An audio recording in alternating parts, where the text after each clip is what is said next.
ও মুসলমান, শুধু উলামায়ে কেরাম এখনই হবে না, যারাই যে যেখানে আছি সকলকে ঐক্যমত আনতে হবে কোরআন দিয়ে। এই জন্য আল্লাহ বলেন কোরআনকে ধরো, কোরআন বুঝো। কোরআনকে যদি আঁকড়ে ধরতে পারো তাইলে বেঈমান মুশরিকরা তোমাদের কিছু করতে পারবে না। সাহাবায়ে কেরামের যুগটা ছিল ঐক্যবদ্ধ একটা যুগ। 313 জনে 1000 সৈন্যবাহিনীর সাথে মোকাবেলা করে বদরের প্রান্তে মুসলমানদের বিজয় ছিনিয়ে এনেছিলেন। কথা বল ঠিক না বেঠে?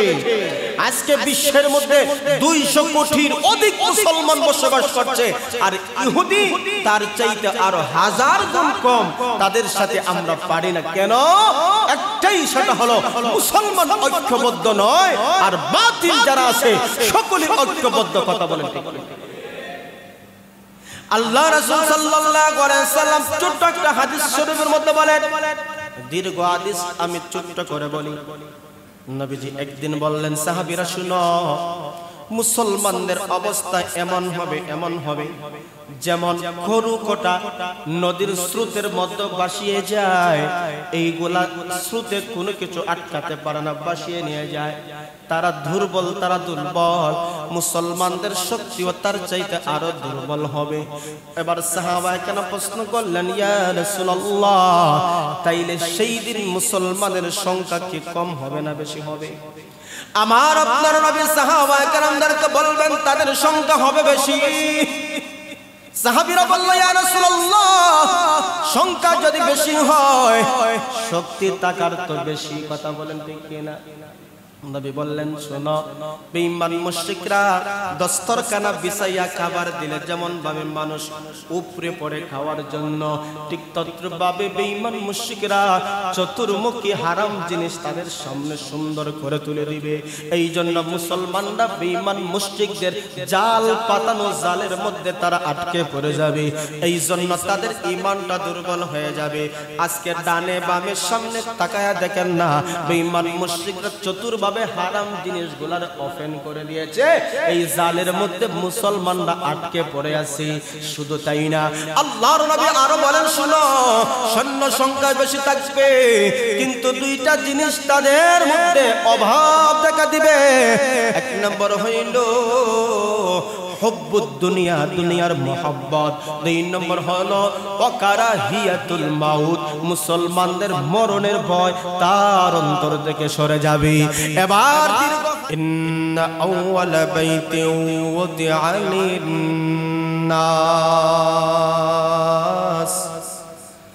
وضع للناس الذي ببكة مباركا وهدى للعالمين।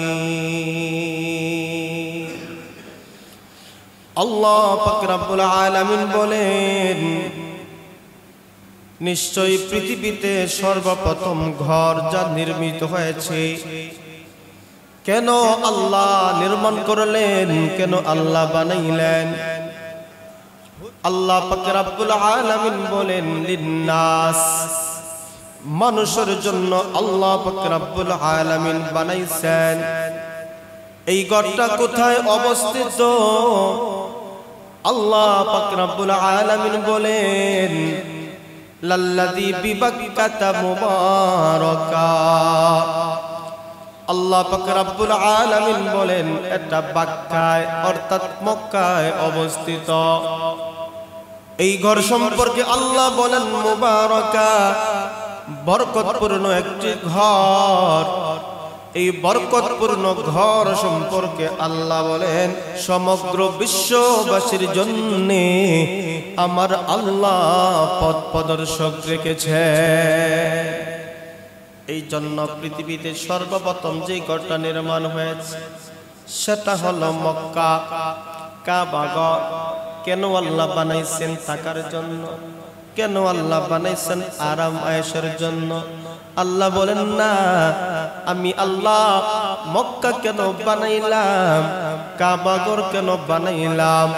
আল্লাহ পাক রব্বুল আলামিন বলেন, আমি ইবাদতের জন্য এই ঘরটাকে বানাইলাম।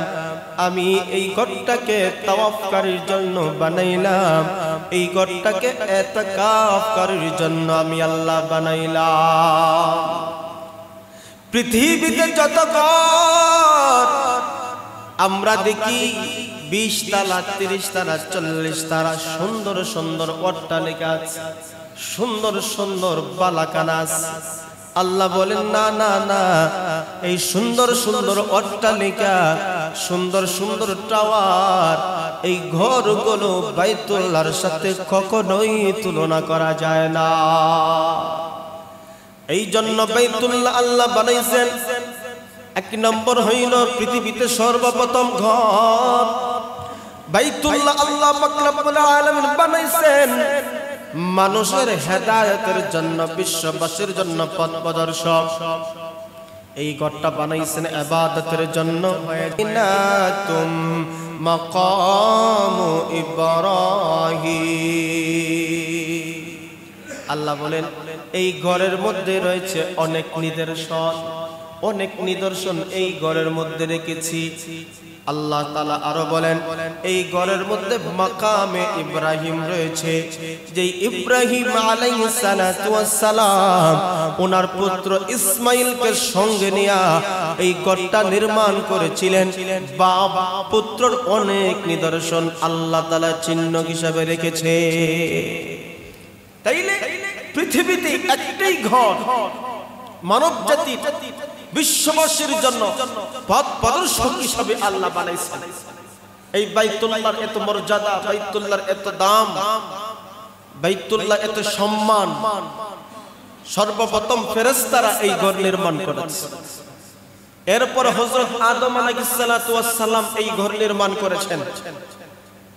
নূহ আলাইহিস সালাতু ওয়াস সালামের প্লাবনে একটা সময় এই ঘর আপনার নিশ্চিহ্ন হয়ে যায়, কিন্তু মূল ভিত্তি এটা আল্লাহ তাআলা অক্ষত রেখেছিলেন। এরপরে নূহ আলাইহিস সালাতু ওয়াস সালামের বল্লার প্লাবনের পরেও আল্লাহ পাক রব্বুল আলামিন বাইতুল্লাহ নির্মাণ করেছেন। পয়গম্বর ইব্রাহিম আলাইহিস সালাতু ওয়াস সালাম ওনার পুত্র ইসমাঈল আলাইহিস সালাতু ওয়াস সালামকে নিয়ে বাইতুল্লাহ পুনর্নির্মাণ করেছেন। এইভাবে ধারাবাহিকতা আস্তে আস্তে মক্কার কুরাইশরা যখন পৌঁছল, আল্লাহর নবী সাল্লাল্লাহু আলাইহি সাল্লাম নবুয়ত প্রাপ্তির পূর্বে মক্কার বড় বড় গোষ্ঠীদেরকে নিয়ে আল্লাহর নবী বিশ্ব নবী রাহমাতুল লিল আলামিন কাবাঘর পুনর্নির্মাণ করেছেন। এইভাবে একাধিক কাবাঘর পুনর্নির্মাণ হয়েছে। এই জন্য কাবার ইতিহাস, বাইতুল্লাহর ইতিহাস মুসলমানদের জন্য এই কাবাঘর হেদায়েতের জন্য এক নিদর্শন। শুধু মুসলমান নয়, গোটা বিশ্ববাসীর জন্য আল্লাহ পাক রব্বুল আলামিন হেদায়েত রেখেছেন, নিদর্শন রেখেছেন। পৃথিবীতে সবচেয়ে দামি ঘর বাইতুল্লাহ। আমাদের নবী মুহাম্মদ রাসূলুল্লাহ সাল্লাল্লাহু আলাইহি ওয়াসাল্লাম সহ পৃথিবীতে যত নবী এবং রাসূল আগমন করেছেন সকলের কিবলা ছিল বাইতুল মুকাদ্দাস। বাইতুল মুকাদ্দাস ছিল সকলের কিবলা। সাহাবায়ে কেরাম নবীজিকে প্রশ্ন করেছিলেন সবচাইতে দামি মসজিদ কোনটি? সাহাবায়ে কেরাম নবীজিকে জিজ্ঞাসা করেছিলেন। হযরত আবু যর রাদিয়াল্লাহু তাআলা আনহু থেকে বর্ণনা, সাহাবী ডাকতে বললেন, ইয়া রাসূলুল্লাহ আইয়ু মসজিদিন উদিআ ফিল আরদ আউয়াল, সর্বপ্রথম কোন মসজিদ নির্মাণ হয়েছিল? ক্বালা আল মসজিদুল হারাম, রাসূল বলেন মসজিদে হারাম বাইতুল্লাহ সর্বপ্রথম নির্মাণ করা হয়। এরপরে সাহাবী বলেন কুলতু সুম্মা আইয়ুন, এরপরে কোনটি নবী আপনি বলেন না? মসজিদে হারামের পরে কোন মসজিদ নির্মাণ করা হয়? তখন নবী বলেন আল মসজিদুল আকসা, মসজিদে আকসা। সাহাবারা আবার প্রশ্ন করলেন কাম বাইনাহুমা, মসজিদে আকসা এবং বাইতুল্লাহর মধ্যে নির্মাণের পার্থক্য সময় কতটুকু? রাসূল করিম সাল্লাল্লাহু আলাইহি সাল্লাম বলেন 40 সানাতান, 40 বছর। 40 বছর ব্যবধান হয়েছে বাইতুল্লাহ এবং বাইতুল মুকাদ্দাসের নির্মাণের। রাসূল করিম সাল্লাল্লাহু আলাইহি ওয়াসাল্লাম বাইতুল মুকাদ্দাসের দিকে মুখ করে নামাজ পড়েছেন। সকল নবী এবং রাসূলের কিবলা ছিল বাইতুল মুকাদ্দাস। বাইতুল মুকাদ্দাসের দিকে নবী এবং রাসূল কিবলা বানিয়ে নামাজ পড়েছেন, ইবাদত বندگی করেছেন। বাইতুল্লাহ যেমন দামি, বাইতুল মুকাদ্দাস দামি। বাইতুল্লাহর সোজা উপরে আরেকটা মসজিদ আছে যেটা হলো বাইতুল মামুর। এই বাইতুল মামুর হলো ফেরেশতাদের তওয়াফের এক মসজিদ। সকল ফেরেশতারা এই মসজিদে তওয়াফ করে। মানুষ যেমন ভাবে হজে যাইয়া বাইতুল্লাহ তওয়াফ করে, ফেরেশতারাও বাইতুল মামুর মসজিদ তওয়াফ করে। যারা একবার সুযোগ পায় দ্বিতীয়বার আর কোন ফেরেশতারা তওয়াফের সুযোগ পাবে না। সুবহানাল্লাহ। তাইলে বুঝেন আল্লাহর তৈরি কত ফেরেশতা আল্লাহ রেখেছেন। এই জন্য বাইতুল মুকাদ্দাস বড় দামি মসজিদ।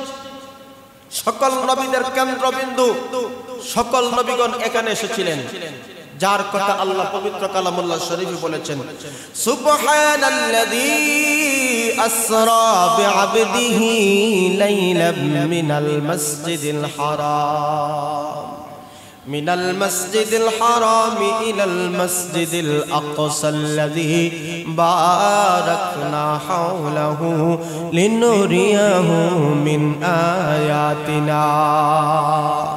আল্লাহ পাক রব্বুল আলামিন বাইতুল্লাহ যেমন দামি, বাইতুল মুকাদ্দাস দামি। বাইতুল্লাহ যেমন আল্লাহর ঘর, বাইতুল মুকাদ্দাস আল্লাহর ঘর। সমগ্র বিশ্ববাসীর জন্য আল্লাহ তাআলা সম্মানিত স্থান নির্ধারণ করেছেন। সকল নবী এবং রাসূল বাইতুল মুকাদ্দাসকে কিবলা বানায়া সকল নবী এবং রাসূল ইবাদত বندگی করেছেন। আমার আপনার নবীও প্রায় 16 থেকে 17 মাস পর্যন্ত বাইতুল মুকাদ্দাসের দিকে রুখ করে কিবলা বানিয়ে ইবাদত করেছেন। কিন্তু মনের মধ্যে একটা প্রেরণা, আল্লাহ কখন জানি নির্দেশ দিবা বাইতুল্লাহ আপনার হবে কাবা।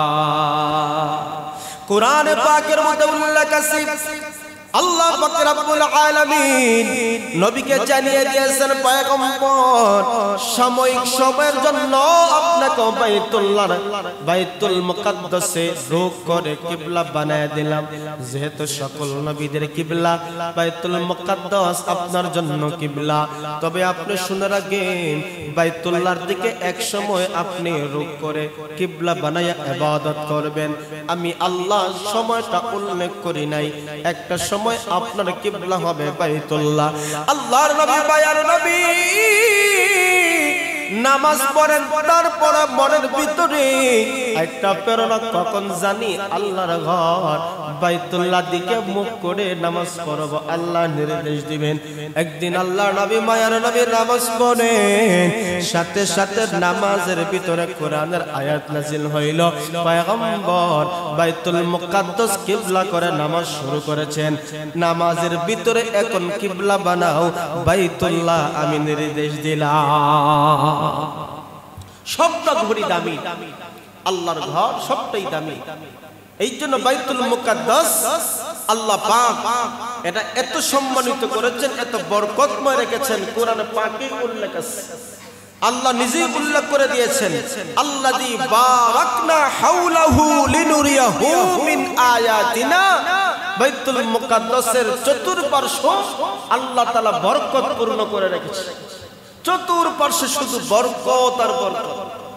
এই জন্য বাইতুল মুকাদ্দাসকে কেন্দ্র করে, বাইতুল মুকাদ্দাসকে উদ্দেশ্য করে ইহুদি খ্রিস্টানেরা বাইতুল মুকাদ্দাস দখল করার জন্য চতুর্মুখী ষড়যন্ত্র অতীত ছিল, আজও আছে, ভবিষ্যতেও থাকবে।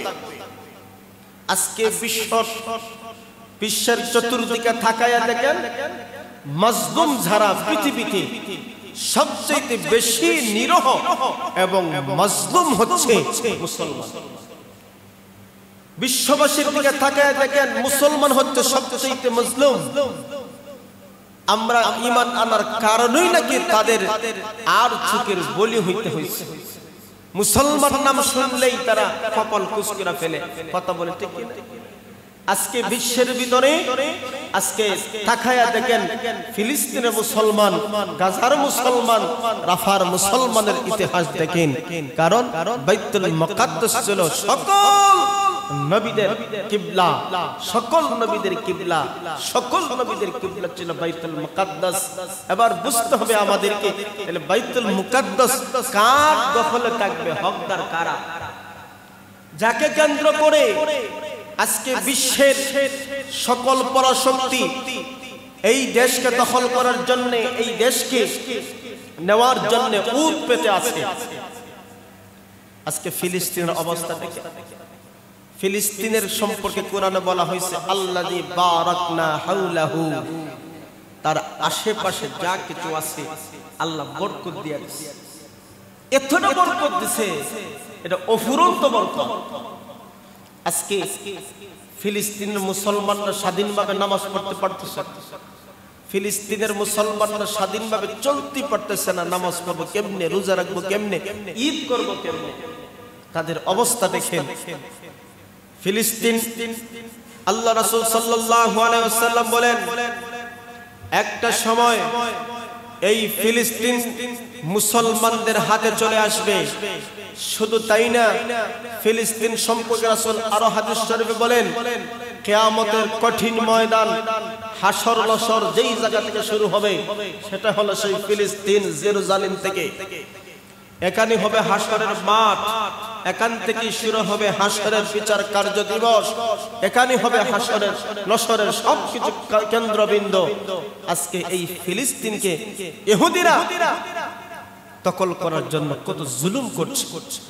বিশ্ব মানবতা বলে যারা ফুকা বলি আমাদেরকে শোনায়, আজকে তারা তো কোনো কথা বলে না, কথা বলছে। একটা কুকুর তাদের কাছে সম্মানী, একটা পশু তাদের কাছে সম্মানী, কিন্তু শিশু, বৃদ্ধ, নারী, অসহায় মানুষদেরকে নির্মম ভাবে হত্যা করা হচ্ছে। কেহ কোনো বিবৃতি দেয় না, নিন্দা জানায় না, কথা বলে ঠিক, কেহ কোনো নিন্দা জানায় না, কোনো বিবৃতি দেয় না। তাদের পক্ষে লড়াই করেন না করেন ভিন্ন কথা, কিন্তু মানুষ হিসাবে আশরাফুল মাখলুকাত, সৃষ্টির শ্রেষ্ঠ জীব, মানুষ হিসাবে তাদের পাশে দাঁড়ানো একটা নৈতিকতায় করে, কথা বলেন ঠিক। কিন্তু আজকে বিশ্বের অল্প সংখ্যক মুসলমান এবং বিভিন্ন ধর্মের মানুষও মুসলমানদের পক্ষে কথা বলছে, কিন্তু পরাশক্তি আমেরিকা এখন পর্যন্ত মানবাধিকার স্লোগান যারা দেয় তারা কিন্তু এই নিয়ে এখনো মুখ খোলে না। এই জন্য বাইতুল মুকাদ্দাসের লড়াই থেকে শুরু হবে মুসলমানদের চূড়ান্ত বিজয়ের উৎসব।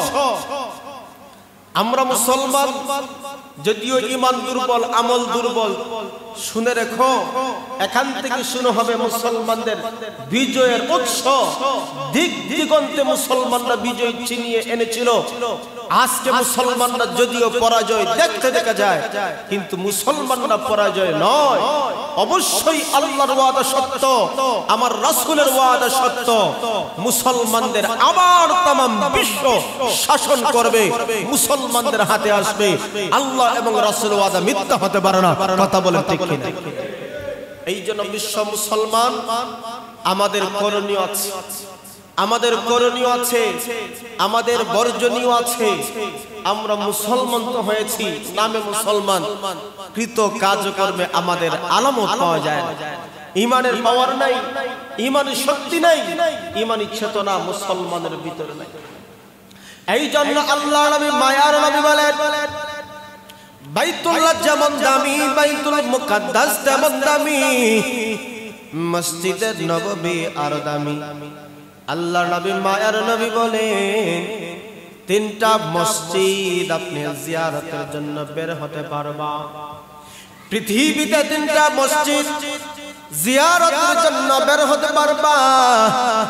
এক নাম্বার হয়তো বাইতুল্লাহ, আর একটা হইল মসজিদে নববী, তিন নাম্বার হইল বাইতুল মুকাদ্দাস। এই 3 মসজিদ আপনি নিয়ত করে বের হতে পারবেন, জিয়ারত করবেন।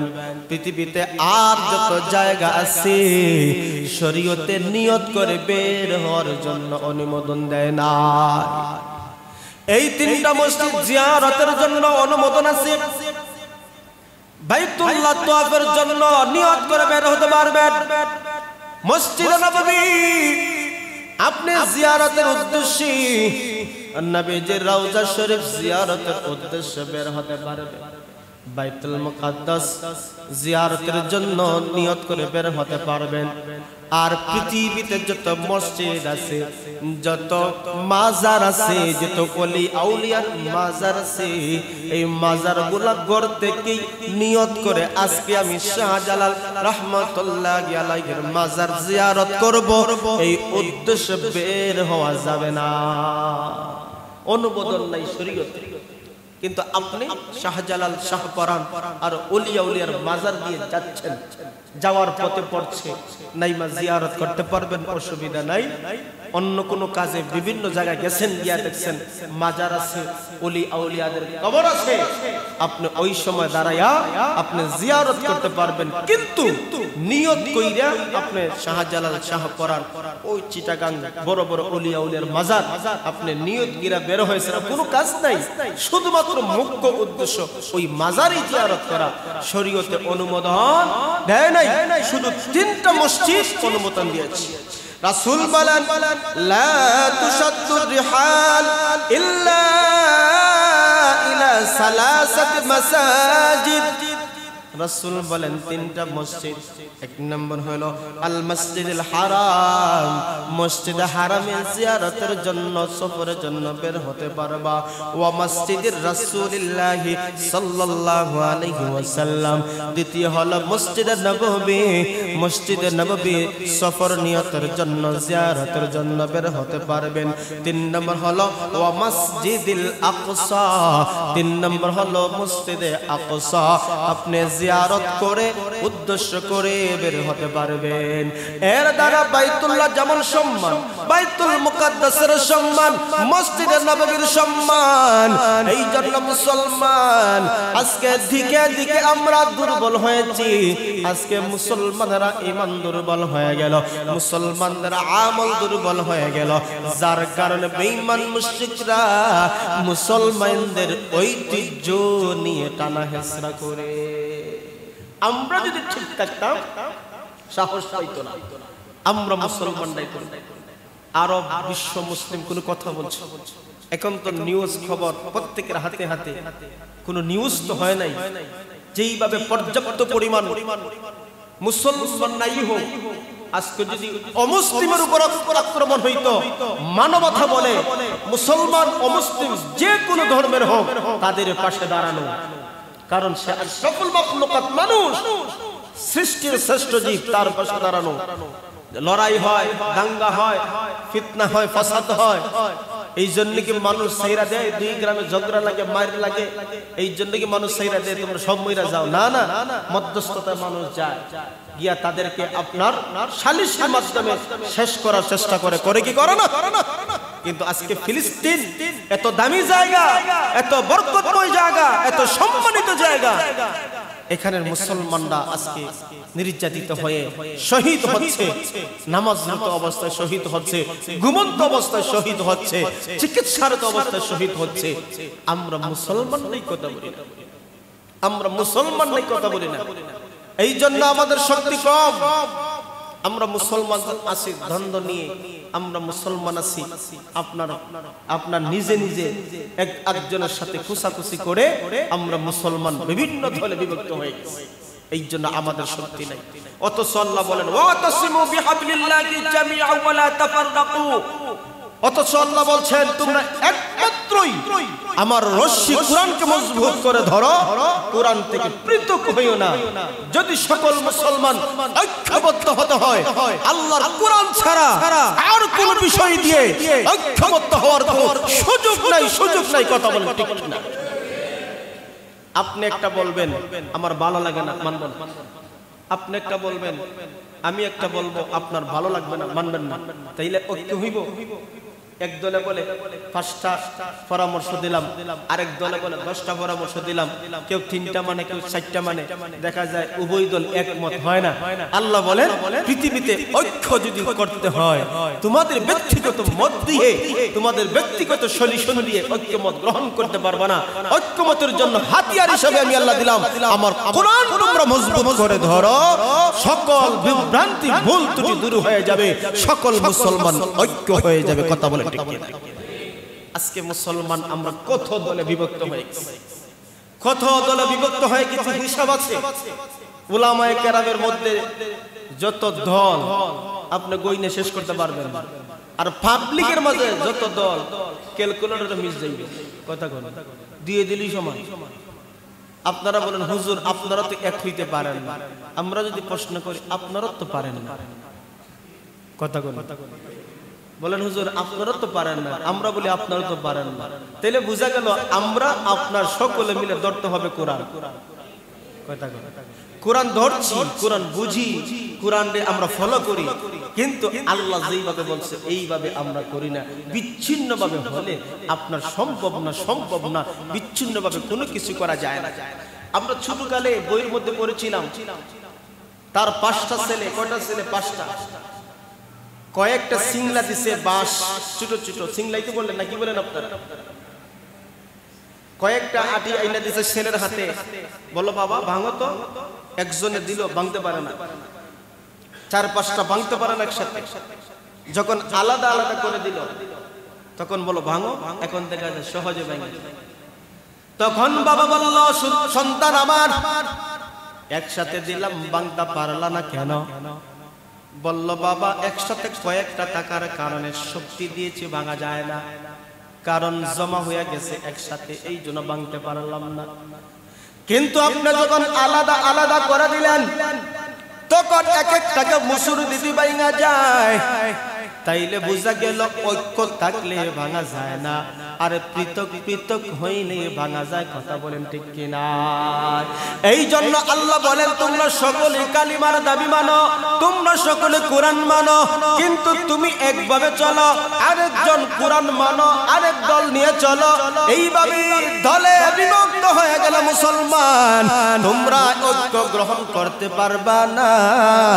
শত্রুরা তোমাদেরকে ঘায়েল করে দিবে, কারণ তুমি একদল নিয়ে বের হও, আরেক দল বাহির হয় না।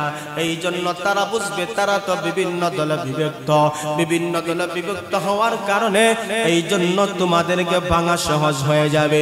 আল্লাহ বলেন যেমন তোমরা এক বাবার সন্তান, এক পিতার সন্তান, তোমরা বিভিন্ন দলে বিভক্ত হয়ে গেলা। এই জন্য আল্লাহ বলেন এক বাবার সন্তান থাকার পরেও বিভক্ত দলে বিভক্ত হইলা। এই জন্য বেঈমান মুশরিকরা তোমাদেরকে সহজে ধ্বংস করতে পারে, কিন্তু এক বাবার সন্তান হওয়ার পরেও যদি কোরআনকে তোমরা ধরতা, তোমরা অধিক হওয়ার কারণে কোরআন তোমাদের সংবিধান থাকতো, কোরআন তোমাদের ঐক্যের মাপকাঠি হইতো। বেঈমান মুশরিকরা তোমাদের উপর যদি আক্রমণ করত, তাইলে এক বাবার সন্তান অনৈক্য থাকার পরেও ঐক্যবদ্ধ হইয়া তোমরা বিজয়ের মালা চিনিয়ে আনতে পারতা।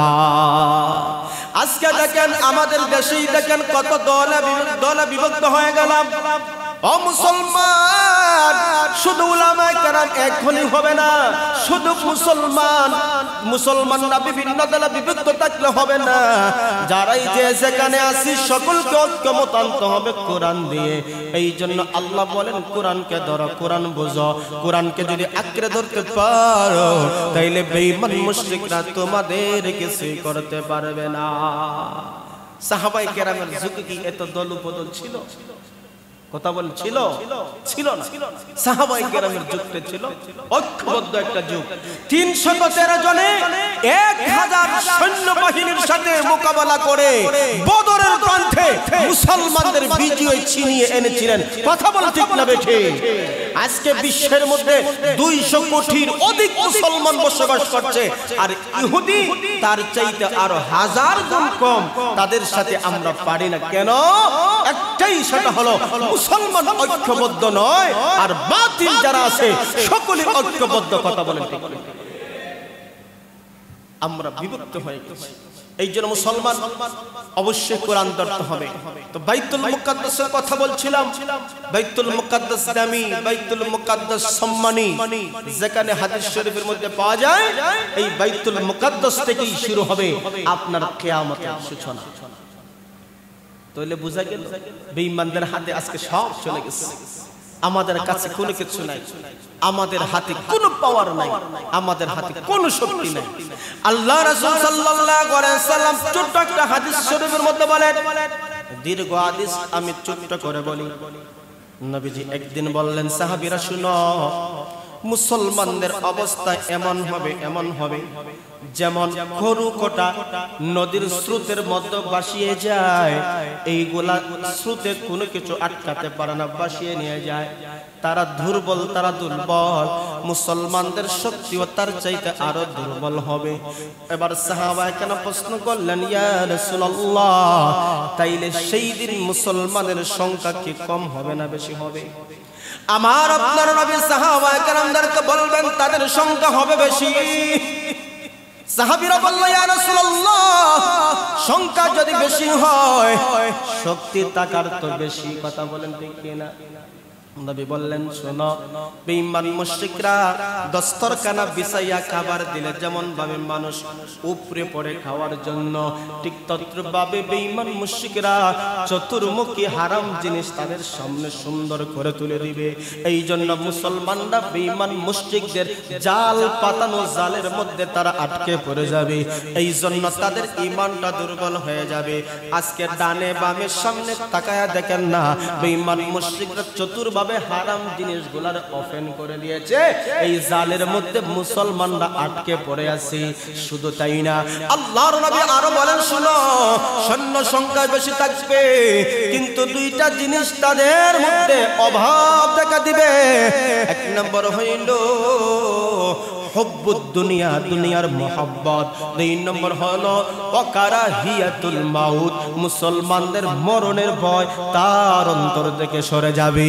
এবার দীর্ঘ হাদিস শরীফটাকে সামনে নিয়ে দেখেন, আমরা মুসলমান আজকে দুনিয়া ধরার জন্য, আজকে দুনিয়া পাওয়ার জন্য পাগল হয়ে গেলাম।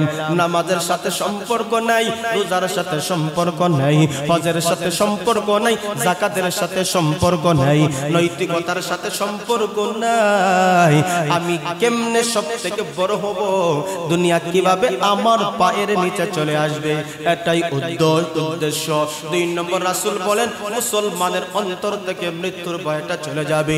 আজকে তাকায় দেখেন, মুসলমানের চলাফেরা কার্যকলাপ দেখলে বোঝা যায় সারা জীবন তারাই দুনিয়াতে থাকবে। দীর্ঘ হাদিস থেকে বোঝা গেল মুসলমানদের দুইটা অভাব। এক নম্বর হইল আপনার মরণের ভয় মুসলমানদের অন্তর থেকে চলে যাবে। দুই নম্বর হলো হুব্বুদ দুনিয়া, দুনিয়ার ভালোবাসা। এই দুনিয়ার ভালোবাসায় আমাদের বেঈমানরা জালে বন্দী করে রাখছে। এই জন্য মুসলমান আজকে দিক দিগন্তে মুসলমানরা নির্যাতিত হচ্ছে, নিপীড়িত হচ্ছে। মুসলমানের ইতিহাস বলো, ঐতিহাসিক ইতিহাস আপনার লক্ষ্য করে দেখেন, মুসলমানের সংখ্যা ছিল কম কিন্তু দিক দিগন্তে বিজয়ী ছিল মুসলমানের। আজকে আমরা বিশ্বে 200 কোটির অধিক মুসলমান থাকার পরেও আমাদের কোনো পাওয়ারই নাই, কথা বলে ঠিক কিনা?